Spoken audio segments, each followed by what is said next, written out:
We're going to be looking at infusing IV medications. For infusions that involve medications, we're going to use the infusion pump, so our goal will be to calculate milliliters per hour. Let's take a look at our first example. We're to infuse regular insulin at 7 units per hour. Our IV contains 250 milliliters and 100 units of the regular insulin. So when I look at the three things on the infusion pump, the volume is given as 250 milliliters. The time is not given in the problem, so I'm going to have to work with that, doing some math. The rate is given in the problem as 7 units per hour, but this is not the rate that I can program into my infusion pump. So I'm going to need to convert that rate. So I'll start with the 7 units per hour.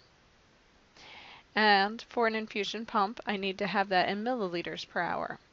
So I'm going to use the stuff that is in the IV bag. So 100 units of the regular insulin, putting that on the bottom so that my label cancels, 250 milliliters of the volume, and that allows me to cancel the label of units. So I'm ready to do my math because that will give me milliliters per hour. So I go to my calculator, I type in 7 times 250,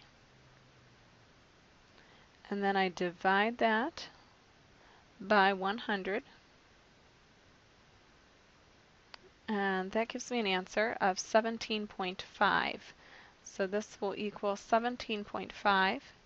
Normally I round milliliters per hour to the 10th, but this answer comes out to the 10th, so I don't have to do any rounding at all. So this is the rate that I will program into the infusion pump. Now I'm ready to calculate time. In order to calculate time, I always start with the volume that's given. So 250 milliliters. Put that over 1. And I'm going to use my other piece of information, the rate, that there are 17.5 milliliters entering the patient each hour. That allows me to cancel the label of milliliters. And so again, I'll go to my calculator to do that math. Divided by 17.5.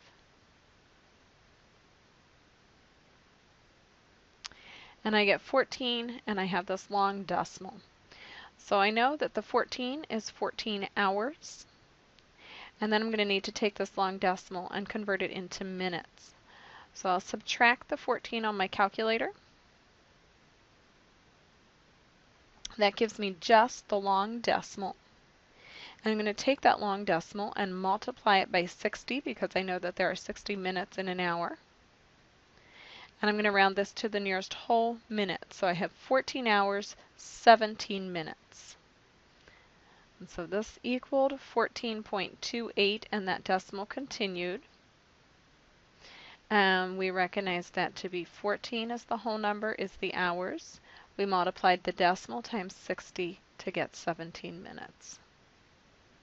And so we've completed all three pieces of information that we need for the infusion pump. Let's take a look at a second example. Here the doctor has ordered 60 milliunits per minute of oxytocin for a patient in labor. Our IV contains 20 units of oxytocin and 500 milliliters of the Ringer's lactate. Again, we have the three pieces of information for the infusion pump. So we know that the volume is 500 milliliters. The time is not given. The rate is given, but it's not the right label for the infusion pump. So we're going to take this rate that I'm circling and we're going to convert it to milliliters per hour for an infusion pump. So we have 60 milliunits. Unfortunately, we're not allowed to abbreviate units, so I have to write that whole thing out per minute. I know that infusion pumps run in milliliters per hour, so first thing I'll convert is the time. I know there are 60 minutes to 1 hour. And that cancels minutes. When I look at what's in my IV bag, it has units of the oxytocin in 500 milliliters. So I'm going to need to change my milliunits into units. The prefix milli is on the metric line. I'll put milliunits down here so that they cancel. And when I'm working with milli as my prefix, that's 1,000, like a millennium is 1,000 years. That's that same prefix. So 1,000 milliunits to 1 unit. That allows me to cancel milliunits. Next, I can use what's in my IV bag. So my IV bag has 20 units, and that's in 500 milliliters. So that cancels my units, and then I'm left with milliliters per hour, which is the correct labeling for an IV pump. I'm ready to go to my calculator. So on my calculator, I'll start with 60 times 60 times 500. And then I'll take that answer and divide it by 1,000. And also divide by 20.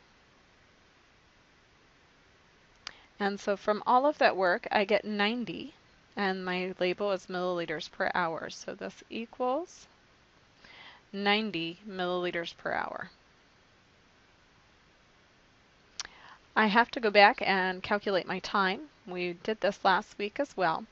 Our time is always going to start with our volume, 500 milliliters, and our rate, so 90 milliliters per 1 hour. Setting that up so that the milliliters cancel. And I'm ready to go directly to my calculator. On my calculator, I take 500 and divide by 90. Once again, with this long decimal, I need to convert from hours to hours and minutes. So the 5, that first 5, is my whole number, and that is my hours. So I'll subtract that out. That gives me just my long repeating decimal. I'll multiply that by 60 because of 60 minutes to an hour, and I get to the nearest whole minute 33 minutes. So this equaled 5.5 repeating, which gives me a time of 5. That's the whole number, 5 hours.